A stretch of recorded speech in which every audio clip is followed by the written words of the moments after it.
Hello, good morning student. Today topic is anti-amoebic drug. Amoebiasis. Amoebiasis, also called as amoebic dysentery, is an infection of intestinal tract caused by Entamoeba histolytica. Entamoeba histolytica is microscopic endoparasite of man. It is commonly found in the upper part of the large intestine, colon, and like to stay in liver, lungs, brain. It firstly invade the mucus and some mucosa of intestinal wall and cause amoebic dysentery or amoebiasis. The disease can be acute or chronic, with the patient showing varying degree of illness from no symptoms to mild diarrhea to fulminating dysentery in which the symptoms are intensely acute, leading to prostration, collapse, and often death. Anti-amoebic drug. An amoebicide is an agent used in the treatment of amoebozoa infection called amoebiasis. Among these agents are following linked to the infection. They are used to treat dysentery. Life cycle of Entamoeba histolytica. Life cycle of Entamoeba histolytica. Entamoeba histolytica in three distinct forms. First form, trophozoite or megaform. First form, trophozoite or megaform, and second, precystic or minuta form. Third form is cystic form. Third form is cystic form. This is the infectious form. Trophozoite is infective form. इसी stage में ये infection होता है और ये बहुत ही ज़्यादा active होता है और ये जो ट्रोफोजॉइट है मूव कर सकता है, जबकि आपकी प्रीसिस्टिक और मैन्यूटा फॉर्म ये नॉन मोटाइल होती है और ये ल्यूमेन में रहती है, नॉन इफेक्टिव स्टेज है या फेज है. Then cyst under normal condition, minuta form undergo incestation, body से बाहर निकल आता है और दूसरे में ये इन्फेक्शन फैलाता है. किसमें? ये मेच्योर जो सिस्ट है, पहले तो ये क्या होता है, प्रीसिस्टिक फॉर्म बाई न्यूक्लियस से टेट्रा में चेंज होती है और टेट्रा न्यूक्लियस फेज जो होती है वो इन्फेक्टिव फेज होती है. ये सिस्ट में क्या होता है, ये फेसेस के थ्रू दूसरे मैन में पहुंच जाती है. ट्रोफोजॉइट माइटोसिस करके क्या करता है, ये nucleus and cytoplasm divide. Trophozoite सबसे पहले क्या होता है, माइटोसिस करके ये डिवाइड होता है और क्या फॉर्म करता है, टू डॉटर ऑर्गेनिज्म. ट्रोफोजॉइट जब डिवाइड होता है टू डॉटर ऑर्गेनिज्म फाइंड करता है. एक तो ट्रोफोजॉइट स्टेज है, ये इन्फेक्टिव स्टेज है. दूसरी क्या कहलाती है, प्रीसिस्टिक फेज या माइन्यूटा फॉर्म. माइन्यूटा फॉर्म जो है माइटोटिक डिवीजन करके बाइन्यूक्लिएट बनता है, फिर टेट्रान्यूक्लिएट बनता है. टेट्रान्यूक्लिएट जो है हमारी इन्फेक्टिव फॉर्म है और ये ट्रांसमिटिंग स्टेज है और ये क्या करती है, pass out from the host body और पास्ट होके फिर से ये साइकिल होके मैन की बॉडी में पहुंच जाती है. नेक्स्ट, लाइफ साइकिल आपको पहले बताया है. ट्रोफोजॉइट जो है इन्फेक्टिव स्टेज होती है और सिस्ट फेज जो होती है टेट्रान्यूक्लिएट इन्फेक्टिव फेज होती है. और क्लासिफिकेशन नेक्स्ट स्लाइड है, क्लासिफिकेशन ऑफ amoebic ड्रग या एंटी अमीबिक ड्रग, अमीबीसाइड ड्रग. अमीबीसाइड का क्लासिफिकेशन, दो तरह के अमीबिसाइड होते हैं, एक तो टिश्यू अमीबिसाइड, दूसरा ल्यूमिनल अमीबिसाइड। ल्यूमिनल टिश्यू अमीबिसाइड को दो पार्ट में बांटते हैं। पहला है for intestinal and extra intestinal, जिसमें आपका इंटेस्टाइनल में नाइट्रोइमिडाजोल होता है और एल्केलॉइड्स। नाइट्रोइमिडाजोल में आपका डेरिवेटिव मेट्रोइमिडाजोल, टिनिडाजोल, ओरिनाजोल, सेक्निडाजोल, ये आपके नाइट्रोइमिडाजोल जितनी भी ड्रग्स हैं, देखिए इसमें जोल ZOLE जोल आ रहा है। इसी तरह से जो हमारी ल्यूमिनल अमीबिसाइड्स में हमारी एमाइड्स आते हैं, 8 हाइड्रोक्विनोलिन आती है और एंटीमाइड।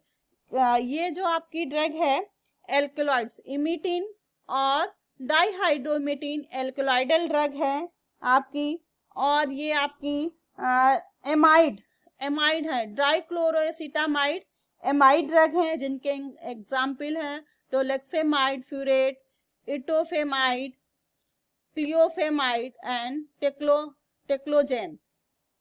ये सारी ड्रग आपकी क्या है, एमाइड्स। नेक्स्ट क्लासिफिकेशन आपका आता है 8 हाइड्रोक्विनोलोन। 8 हाइड्रोक्विनोलोन के एग्जाम्पल हैं आइडोक्विनोलोन और क्लियोक्विनोलोन। 4 अमीनो क्विनोलोन डेरिवेटिव में आपके आते हैं, इसमें एग्जाम्पल है, अदर्स का एग्जाम्पल है क्लोरोक्विन एंड एंटीबायोटिक्स में tetracycline, example tetracycline. These are the classification of amebicide drug. Next, नाइट्रोमिडाजोल की क्लास में ये आपका मेट्रोनिडाजोल आती है। मेट्रोनिडाजोल जो है इमिडाजोल डेरिवेटिव के अंतर्गत आती है ड्रग, और metronidazole is a synthetic anti protozoal and antibacterial agent. It belongs to the group of nitroimidazole. Other members related to metronidazole. Introduction of metronidazole. Metronidazole is a member of the class of imidazoles substituted at C1, C2 and C5 with 2-hydroxyethyl, nitro and methyl group respectively. It has activity against amoebic bacteria and protozoa and has a radiosensitizing effect of hypoxic tumor cell. क्या होता है, ये 1, 2 और 5 position पे क्या change करने से दूसरे ग्रुप की ड्रग ये दूसरा यहाँ पे जो सब्स्टिट्यूशन है आपका 1, 2 और 5 पोजीशन पे ही हो सकता है.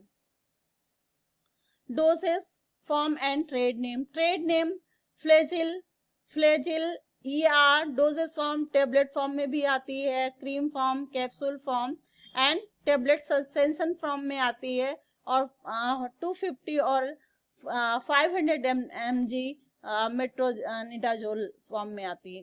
टेबलेट कंटेन दो तरह की टेबलेट आती हैं, 200 mg की और 250 mg और 500. इनएक्टिव इंग्रेडिएंट इंक्लूड सेल्यूलोज और hydroxy propyl cellulose. Mechanism of action. अब मेट्रोनिडाजोल काम कैसे करती है? मेट्रोनिडाजोल जो है प्रोएक्टिव ड्रग, प्रो ड्रग है. प्रो ड्रग का मतलब होता है इनएक्टिव फॉर्म ऑफ ड्रग. सबसे पहले जो मेट्रोनिडाजोल है वो मेटाबोलाइट होती है, और किसमें चेंज होती है? मेटाबोलाइट फॉर्म में, which is metabolised in the body. और ये जो मेटाबोलाइज होती है बॉडी में after metabolism of the drug, ये चेंज होती है एक्टिव फॉर्म में, और उसके बाद यूटिलाइज होती है. मेट्रोनिडाजोल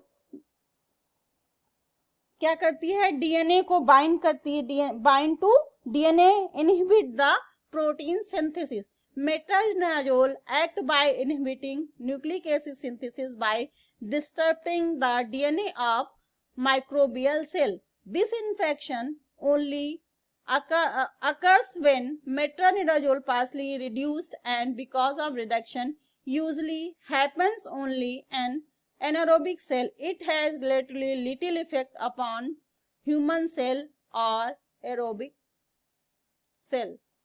आपको पहले बताया है मेट्रानिडाजोल जो है प्रोडक्ट फॉर्म में आती है. प्रोडक्ट का मतलब है inactive form of the drug, और ये बॉडी में जाके सबसे पहले एक्टिव फॉर्म मेटाबोलाइज्ड होके एक्टिव फॉर्म में चेंज होती है. एक्टिव फॉर्म में चेंज होने के बाद ये क्या करती है, ये डीएनए से बाइंड करती है और उसकी प्रोटीन सिंथेसिस को इनहिबिट करती है. Side effect: seizures, metallic taste, darkening of urine, peripheral neuropathy, bronchitis, hepatitis, fever, ये सारे जो है आपके साइड इफेक्ट हैं मेट्रानिडाजोल के. Tinidazole is a anti parasitic drug used in protozoal infection. It is widely known throughout Europe and developing worlds as a treatment for variety of amoebic and parasitic infection. It was developed in 1972 and it is a prominent member of nitroimidazole use of tinidazole for infection from amoeba, giardia and trichomonas, just like metronidazole. Tinidazole may be therapeutic alternative in the setting of metronidazole tolerance. Tinidazole may also be used in the treat of a variety of other bacterial infections, example as a part of combination therapy. Next class है डाइक्लोरोएसिटामाइड amides. इसका examples हैं डाइलॉक्सेनाइड, फ्यूरेट and इटोफेमाइड, टेक्लोजान. Diloxanide furet. Diloxanide furet is a medication used the treatment of the amoeba infection. It is a second line treatment after paromomycin.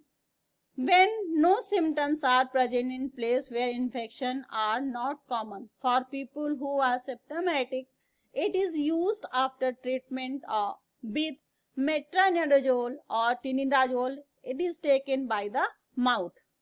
Orally administered की जाती है. Diloxanide generally has a mild effect. Side effect may include vomiting and itchiness. During pregnancy, it is recommended that it be taken after the first trimester.